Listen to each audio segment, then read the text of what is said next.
important thing, and we made progress. And I saw the development of some young players, and I saw the assertiveness of some veteran players, which is absolutely a huge positive.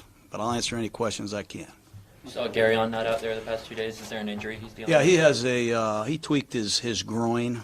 He could have obviously been out there today. He'll be ready to go for training camp, but it's a mild strain. Did you increase your reps each day, Coach? Was there...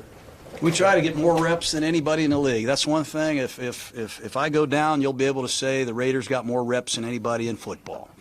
You know, we're going to try to lead the league in effort and try to lead the league in reps. Repetition is the mother of learning. I learned that from Johnny Majors way back when. A lot of people right now are trying to eliminate reps, eliminate practices, and I think it's hogwash. So we got to create as many reps as possible, because it's just a matter of time before your backup left guard has to play. It's a matter of time before your backup quarterback has to play. And if they don't get any reps, you're not going to be very good at what you do. So sorry for going off on that tangent. How personally rewarding was that today, just to see Derek Carr and the first team offense executing at the level that they were, Carr barking the terminology, moving in and out of plays for you, just to see the progress from day one to today? Yeah, it's really been impressive. And, watching on the other side of the ball, seeing Derek Johnson do the same thing, it's satisfying. It makes you really want to go on vacation, enjoy a couple of days off. But the work that those two guys put in, I've been with Derek since I got here, since this off-season program started, I should say, and sometimes hard work pays off. As far as between now and training camp, what did you tell them you want them to do? And well, I challenge our draft picks, our rookies, all of them. I challenge really the last 3 draft classes. We need to get more out of our young players here. And I also told them that I don't think we can bring in much better leadership from a veteran class of guys. And I told the veterans, if the young guys don't start following you guys, you'll be playing in all 4 preseason games. But we've got some great role models. I want our young guys to stay on the gas pedal, be smart in what they do in the off season, and try to keep their football very close to them. Keep studying, keep training, and get mentally and physically fresh. And if we do that, we'll have a chance. Coaches, you guys have been going at it pretty hard since January when you get hired. How important is time off for coaching staff in terms of recharging before season? I think it is important. I mean, it's these coaches, they've been in there every day at 5 a.m. and I go home at 7, and some of them are still in here every day. There has been no May this year, no April. Nobody's a very good golfer, I can guarantee you that. But these guys need to be with their families, their wives, their kids, their families, and do some things maybe outside of football that they like to do. And I'm having elbow surgery tomorrow, so I'm kicking off my off season with a real bang, aren't I?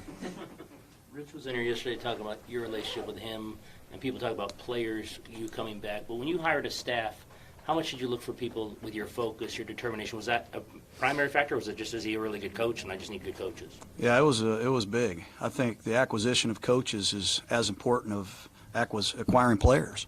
And it all started with the coordinators. Getting Bisaccia in here was huge. For him to leave the Dallas Cowboys and get here, to me, is one of my best moves that I've made as a coach. And getting Greg Olson to leave the Rams to come here, and obviously Paul Gunther has proven to be tremendous. Getting him to come here all the way across the country with his kids, great. Edgar Bennett, I go way back with, been offensive coordinator of the Packers. Cable's a world champion line coach. Turgevac I've worked with before. I think Ansley's going to be a star. I've said that. I'll take my coaching staff against anybody's in football. And they've worked hard, and progress has been made because of them. Coach, can you explain why you finished practice the way you did with the kickers, the team around it? Well, we're just letting those kickers know anything's possible in training camp. We're going to have a competitive situation. I think the rookie out of Florida is a capable guy. He's a capable guy. And I also think Tavecchio is he's not going to relinquish that job. But it's going to be competitive. We're going to try to stage some competitive drills, not only at the kicking position, but some of these young players, they might get their eyes open the first few days of pads. Is there anyone, we're not asking about guys under the radar that have open eyes? I know you mentioned Fidel, Eric Harris. More guys? Yeah. Anyone, if there are people that have stood out kind of under the radar guys that have caught your eye? Well, Ryan Switzer's really caught my eye. Switzer has come in here and not only been a punt returner, kick returner, he's come in here and been a force as a slot receiver. He's really done well. Colton Miller, been impressed with Miller. And, there's several guys. I think Markel Lee, Morrow, our young linebackers have come on. Our linebacker coach, Dave Lippincott, does an excellent job. And I think his rapport with Paul Gunther from the Bengals days has really been a huge plus for us. Coach, you talked about coming together as a team, specifically on the defensive side. You got a lot of grizzled veterans and a lot of kids who haven't been through this yet. Just curious as to how the dynamic has been with that on that side of the ball. Yeah, it's been tough. There's not a lot of young guys on this team that we could just put in there. We had to go out and acquire players. We did that in the draft to a degree. We brought in a couple defensive tackles. We think Nick Nelson can compete as a nickel corner. We think Arden Key can play. But we don't have a lot of proven guys that have a lot of status in this league or film to study. Eddie Vanderdoes is hurt. Mario's been hurt. So it's been a problem. Our secondary was pretty much decimated in free agency. So it's a work in progress. We've got a long way to go. Quick follow-up on that. Is there one area from what you've seen in these mini camps and off-season where you kind of look at this defense and you say, you know what, I feel pretty good about this. I feel good about where we are in this spot. I feel pretty good everywhere. I'd feel a lot better if number 52 was walking around here right now. He's the man. He's the guy we got to figure out how to get back in here. But progress has been made. I think when we get everybody together a couple weeks into training camp, we can better answer these questions because it is just shorts. Elbow surgery? Did you walk in the hallway? I had elbow surgery from Warren King the last time I was coaching the Raiders, and I've had a relapse. I can't straighten my right arm anymore, and it's been sore for the last few years. Mo Collins, one of my old offensive guard, knocked me sideways, and I landed on my elbow, so I had to get surgery. And long story short, it's bothering me really bad. I can hardly throw, and can't golf. So hopefully in a couple weeks, I'll be 100%. He accidentally knocked you down, or No, he did not act. I was simulating Junior Seau in an A gap, and we missed a couple gap calls against the Chargers, and Mo got me. John, you mentioned the other day you were disappointed that having to release Hackenberg to make room for the defensive line. Does he have a future? Or what's Yeah, I the think he future? does. Everybody's an expert out there on Hackenberg that they think he can't play. It's unfortunate. This whole collective thing. How do you develop a quarterback? I mean, I don't know how you do it unless you have some people are doing it with virtual reality goggles. They're getting reps that way. That's not possible. It's just hard to get Connor Cook enough reps. It's hard to get EJ any reps, and let alone a fourth guy. But he's been working on changing and quickening his stroke, his passing motion. I think he did that. We just didn't have enough reps to take a good look at him. And since we were further along the road with some of our other guys, we didn't have the space. But it really depresses me how we can't spend more time with these young quarterbacks. And I think it's really going to be an impactful situation on the NFL in the future. You and Bisaccia, you guys seem like you're wired pretty similarly. Is that fair to say? What similarities do you see in the two of you? Yeah, that's probably a good observation. Yeah, we go way back. I think either one of us were very good players. He went to Yankton, I went to Dayton. So we have that chip on our shoulder, I guess. I don't know. We just love football, man. We love it. We love helping players, and we love to create an urgency every day. Don't lose this opportunity to get better. The accumulation of knowledge is a powerful thing. And if we can just convey that to our guys and sell that to our guys and demand that from them, we got a chance to get results, and we got a chance to get a buy-in. And that's what I love about them. When you're up at 4:30 in the morning, there's probably only so many people you can call and trust that you won't wake them up. Is he one of those guys? Yeah, he's one of those guys. He sure is. You guys all set? All right. You guys have a good summer. All right.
back.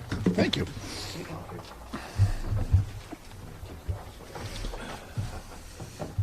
How we doing? Good. What's it like to be back? Was it a strange feeling the first time you walked back in the building, or what was it like for you? I think the strangest moment was probably getting off the airplane, you know, and then once it was interesting because there was a couple opportunities and I wasn't sure about this one, and once I got off the plane, it was like being at home, and I really think from the car ride over from the airport to here, it was like, you know, great peace, and when I went through the gate, it was like, this is where I belong. So it's been great. What's it been like working with Jon? A lot of fun, you know. I think, you know, for a guy who's been involved in football in a different way and yet away from the field on an everyday basis, he's got a really cool system. He's got a really dynamic way of doing things every day, which I think is fresh and very refreshing for those of us who've been kind of involved in the game in his absence. But it's been, I think, a lot of fun. It's been the right kind of work. There's a real vision here, and I think that's important. Was there much of a relationship between you and Jon at all? Or You know, we'd known each other when he'd come do games, you know, when I was in Seattle. And really, I think the only time I knew him before that was we played him in, 08 down there in Tampa. And beyond that, it really wasn't anything. I'd see him when he'd come do Monday night games and just knew who he was. He knew I was, not so really about it. I think the connection, at least for me, is that, you know, he loves ball like I love ball. He's intense about it. He's got a belief about what he likes and all that. And so when we got a chance to sit down, for me, I was shocked, you know, how well we kind of hit it off. I was excited, enlightened by it, because you don't know what to expect. You know, anytime you go into a job interview, that's for any business. But this one was really refreshing. It was exciting.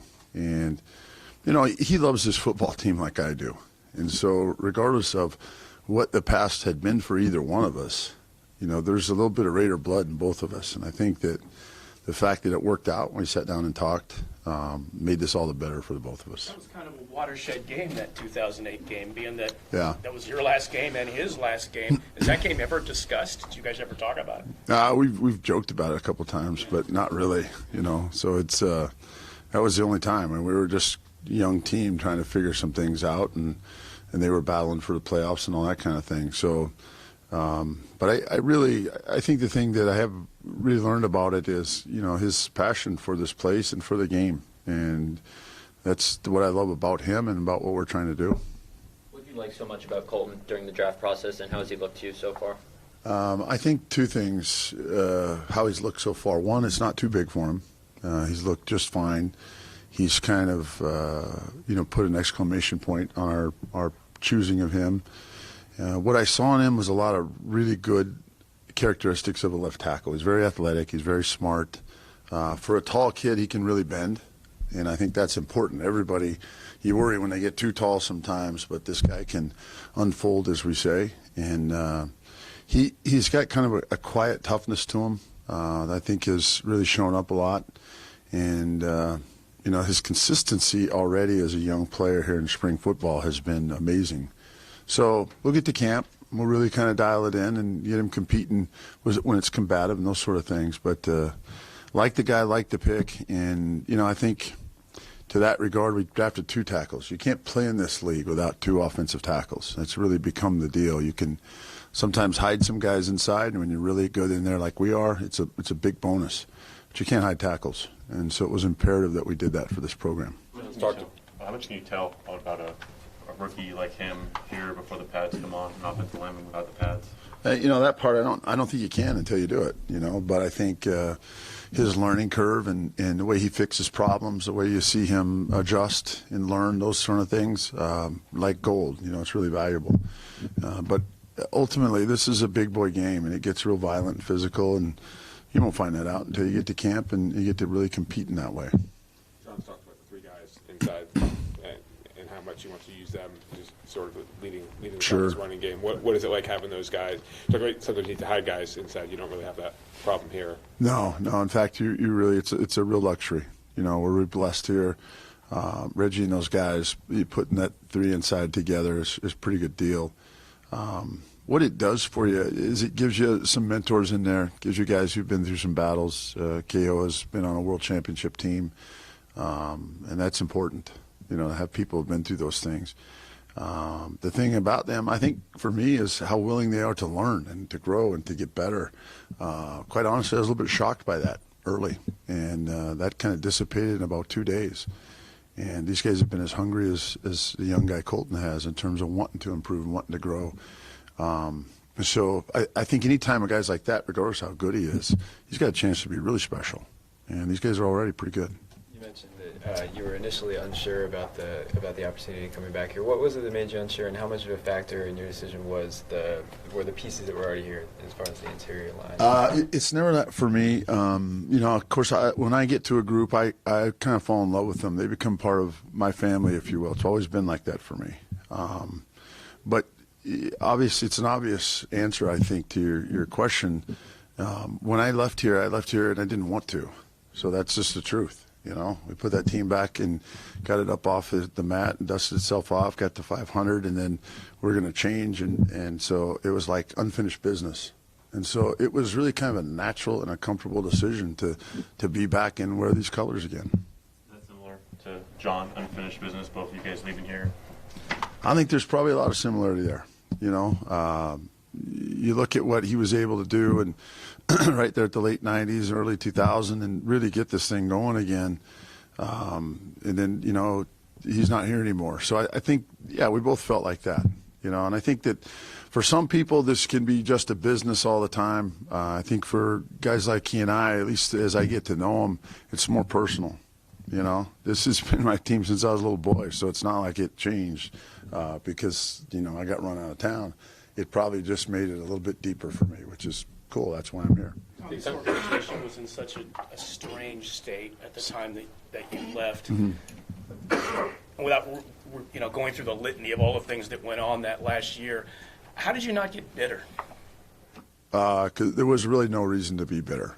You know, the thing about it, I mean, no disrespect to y'all, you work in the media. Whenever things are said or happen or whatever, that's your job. You have to do it. You have to write a story. But the truth is what you know in your family, what you have to live with going forward. You know, all the great things that Al Davis had done, to me, those were valuable. You know, did we always get along? No. I don't know, a lot of people probably got along with him all the time. But my respect for him is unblemished. And I think that's where people would say, why aren't you bitter? Well, because you see, for me, it's different. He's a teacher to me. He's a mentor to me. Whether I get along with him or not wasn't the issue. But I took so much from him. And so to have the opportunity to come back and help make this right, like the vision I had earlier was, and to help John see this through the right way, that's pretty powerful to me. So I don't really think there's any place for bitterness. I think this is a chance to really go back and say, this is where I belong, this is where you're supposed to be, and look forward to it. How have these rookie defensive linemen been for your guys to block? Yeah, good. You know, I think both the inside guys have a lot of quickness, and I think really they've been good for Gabe and for Cliche. I would say outside, you know, if you really look at the LSU kid, he's got so much hand speed and violence. He kind of excites you. I was around Bruce Irvin in Seattle for a good while. Those guys can really eat up your cushion as an offensive tackle and get on top of you, and he certainly can do that. So, you know, I feel like as we try to create pass rush, which you have to, particularly in the fourth quarter when you got a lead in this league, those guys have a chance to do some cool things. It's like being back with Marshawn. It's fun. You know, it's we had a blast. I mean, we go up there. He had just been traded from Buffalo, and we did something really magical. You know, we go to 2 Super Bowls. We win one, should have won the second one. You know, the whole time I'm there, he and I have connected. We connected. I know he doesn't like to talk to y'all and all that, but, you know, he's one of the smartest football players I've ever known. You know, and I don't hand that one out very often. And he's been really a blessing for his teammates. He's phenomenal in the locker room as a leader in Seattle. I see the same characteristics going on here. I think for him, to be back together will give him a chance to kind of dust himself off from kind of up and down year last year, really. Didn't really look like him his old self till about the last 6 weeks, I thought. And put him in something that, he can rev it up and be who he is. John talked the other day about your skills as a teacher in the classroom with these guys. How important is that, especially with the limited time you have on the field and pads and things like that, to be able to get the work done in the film room and in the classroom with those guys? I think that's where football's at now. I think, the old days of you're going to go out and grind and do this, do that, there's really not time to do that, and the rules don't allow you to do it. So you have got to grow as teachers, all of us in this league. Go back to when you were a high school coach or a college coach and reflect on how to put together a lesson plan, how to point out the details, how to teach them, how to create muscle memory, how to create good habits, good routines. I think all those things play into it. And I really, out of all this, I love the relationships, but I love the teaching as much as anything. And so, I was really proud to hear that, because that's important to me. And I think the players know that I want to make you the best version of you. I don't know what that is yet, but once we find it, we're going to get it. And when collectively we do that, we'll be pretty good. And I think they understand that. You're a veteran interior lineman. You've been able to work a lot with your rookie tackles. Yeah. Beyond those, anyone really jumping out to you? Yeah, I mean, the thing that's I think exciting for me as a line coach is that if you kind of look at the big picture, the pieces, there's a group of 16 guys. You've got a veteran in Donald Penn coming off an injury, and so he's been real limited. But you've got guys in there, John Feliciano, who's shown up. He's had a history. He's played some here. You want to keep him healthy. You want to keep him available to you, because it looks like he can play a number of spots, and he's real valuable. I'm really excited about David Sharp. I look at David Sharp, and I think they picked him in the 4th round last year. And I'm looking at this guy, and for a while it was uncomfortable for him.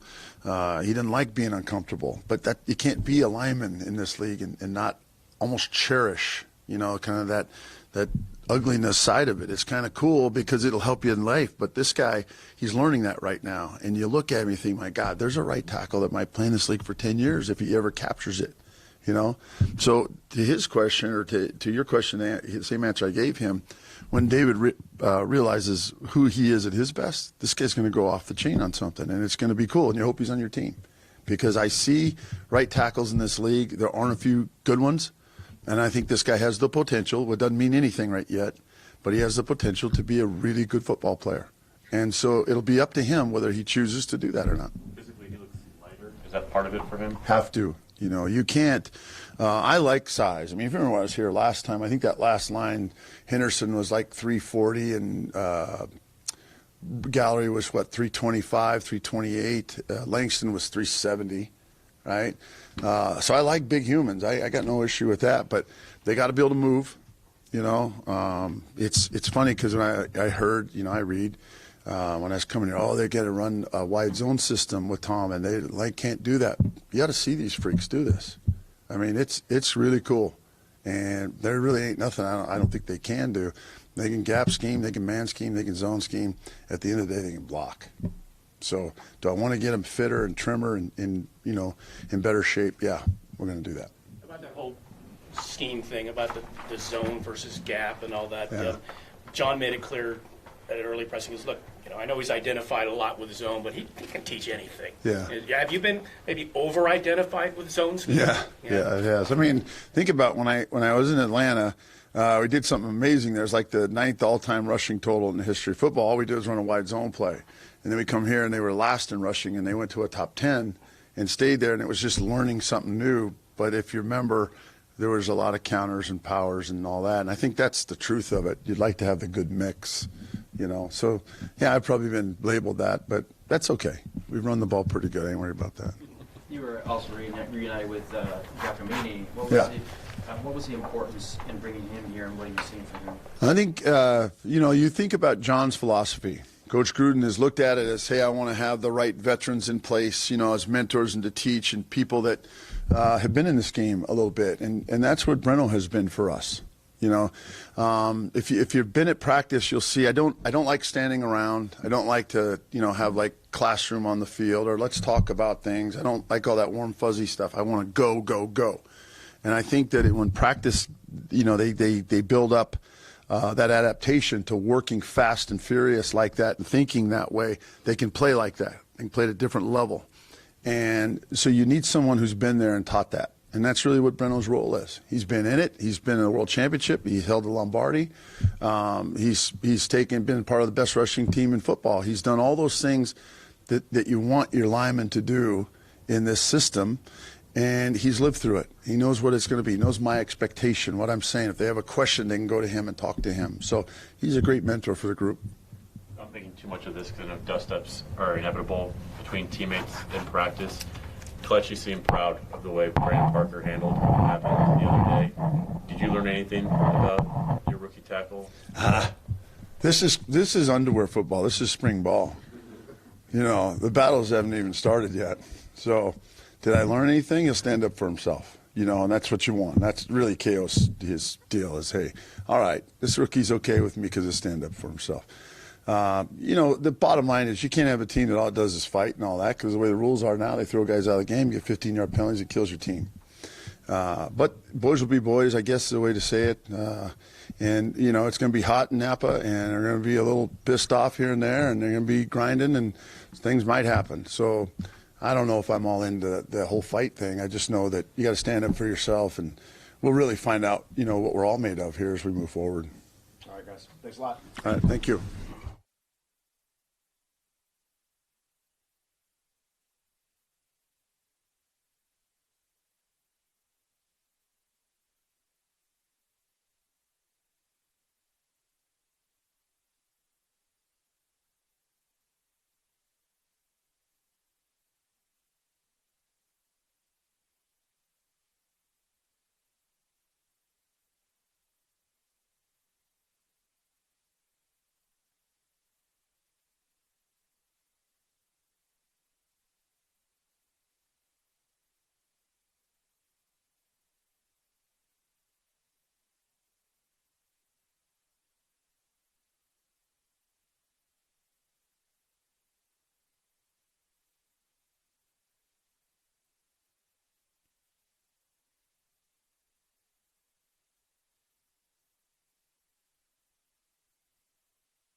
Marshawn over the second half of last season. What do you think that does, just to have a full season of familiarity between him and blockers and vice versa?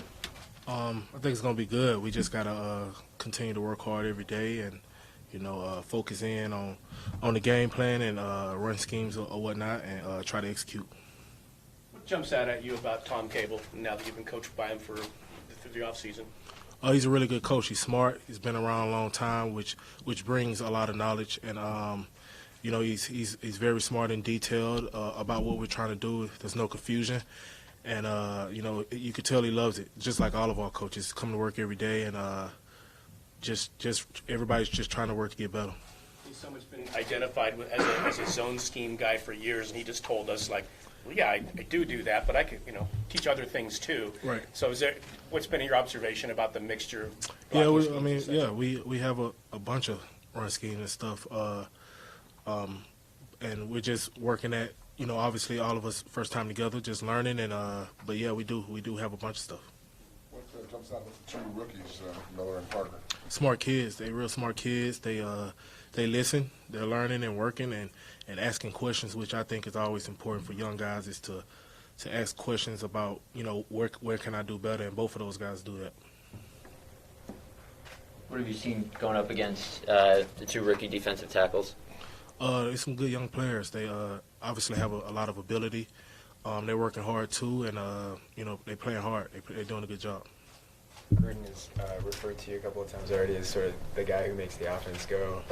How have you been able to kind of pick up things, and what's your impression of the offense so far? Just studying and learning, asking questions myself, and just trying to make sure I know what I'm doing so I'm able to, help everybody else out. But it's going good. It's a learning process. I think it will continue through our camp. Still have a lot to learn, and we just got to lean on each other and help each other out. Is there a lot on your plate, maybe more than in other schemes, or is it about the same? I've been in a lot of schemes in my career, but I wouldn't say it's more. I've been playing for a while now, so my expectations of what I'm supposed to do is pretty high of myself. So, but it's learning. Everybody helping us out, helping each other out, so it's going good. Rodney, do you just try to learn everything that you need to know about the front line, or do you, there's so many shifts and things that go on everywhere, lots of bells and whistles in this offense. Do you know all that stuff too? Eventually. But like I said, it takes time, and that's what I would like to know everything, because it helps me play faster and see things, what's going on. Because, on defense, the coverage goes along with the front, the backers, everything. So the better you can see all that stuff, the faster you can play, which is, I think, is important. If you anticipate what's going to happen and you know it and you're confident that you can play faster. So you're going to want to know and understand why a tight end is shifting here right. and a running back is going there. Tight end shift, then the backers might move, or the safeties might rotate, or anything. So, yeah. Learning a scheme can be like learning a language. You guys look pretty fluent there today. How was it just working through different situations, the terminology, barking with that high number of plays that you guys had today to end the spring on that note? Well, it's good. Like I say, it's tough, because like I said, it's everybody's coaches, players' first time being together and being in this offense. So, it's tough, but we do some good things, but we also make mistakes too. So we just try to build on the good and fix the things we don't do so well, or make an error on or whatnot. So it's taking time. Like I said, I think it's just got to continue. We just got to continue to learn all the way up until we start playing. Derek talked a couple weeks ago about feeling rejuvenated with your coaching staff and your system, and after last year being so tough for him. What have you seen from him in this spring? Do you see that? Yeah, he's out there. DC's always energetic and stuff, but he's having a good time, having fun, and attentive, and eager to learn, and just communicating. It's going good. What preconceived notions, if any, did you have about Gruden before he got here, and what's it been like since he got here, and what playing for him? I try not to prejudge or preconceive anything. I kind of come in and take things for what they are. I don't believe in making a assumption about someone until you meet them, until you work with them or whatnot. So I really had none of that. And so since he's been here, Oh, what have you yeah. thought about since? Yeah, he's good. He's the same guy every day, which you grow to respect when people come in and be consistent and be their self, authentic every day. He brings a lot of energy, and you can tell he loves the game. And I think that's infectious to everybody. Kelechi was talking the other day about how when Brandon stood up for himself in that little scuffle, that kind of really impressed him. Do you read anything into how a rookie responds to a situation like that? Yeah, I do actually. When you come in, you're a rookie. You kind of get pushed on by everybody. Get out the way, rookie or whatnot. But in certain situations, you have to. In this league, you have to stand up for yourself. And he's fine. He's fine. He's learning, and he's gonna be fine. Cole Miller, what's jumped out? Like I said earlier, though, really smart kid, trying to learn. Very athletic. Has good feet, and he's working. He's working really hard and asking questions. And hey, did I do that right or whatnot? And pays attention. He's always focused in meetings. He's never, a guy that sometime in meetings we get going long and start to drift. I always look back and see, and he's always has his pen and paper out and trying to learn. How much time between now and training camp will you just be away from football and not even thinking about it? And how much time will you still be in the playbook and still trying to catch on to things? Well, I have to spend a lot more time than, anytime you go into off season and you kind of been in the same offense for 2 or 3 years, you might not have to, look at things as with a close eye as what I would have to now, because it's new and we have, a bunch of different things we're doing, and we want to, perfect them. Even though nothing is ever perfect, you want to try to perfect what you're doing. But so I'll be studying a good bit, and like I said, I try to be as sharp as I can so I can help the man next to me, and vice versa. Everybody else trying to be as sharp as they can so they can help me out as well. Does it help as you're learning a new scheme and there's a lot of new going on that you've worked with Kelechi and Gabe together, the three of you, for a long time, having those guys that you know and trust and know exactly what they're going to do, how much does that help with everything else changing? It helps a lot. It helps a good bit because, anytime you have a new scheme or whatnot, you might have a new call or something, and it might not come out as fluid, and I know that I can turn to either one of them and say something from the past, and they'll know what I'm talking about. So it helps the process go, and then, after that, okay, a situation happens, we'll talk about it later and fix it the right way. But it helps a lot to be familiar with guys and play a lot of ball with them. Last one, guys. David Sharp didn't see a ton of playing time last season. He was very much developing, kind of a redshirt year for him. Year 2, his weight's down a little bit. Cable talked about just his progression. Gruden has a bit as well. What have you seen from him over how he's evolved? I think I think this is always big from the first year to second year, is you become more aware or familiar with what it takes. When you first come in, you just don't know. So I think last year, now that he knows what's going to happen as far as like install and how it goes up into the season, I think that's going to help him a lot. You know what to expect, and he just like the rest of us in the case of we just learning and working hard, trying to get better. Thanks, guys. Appreciate it.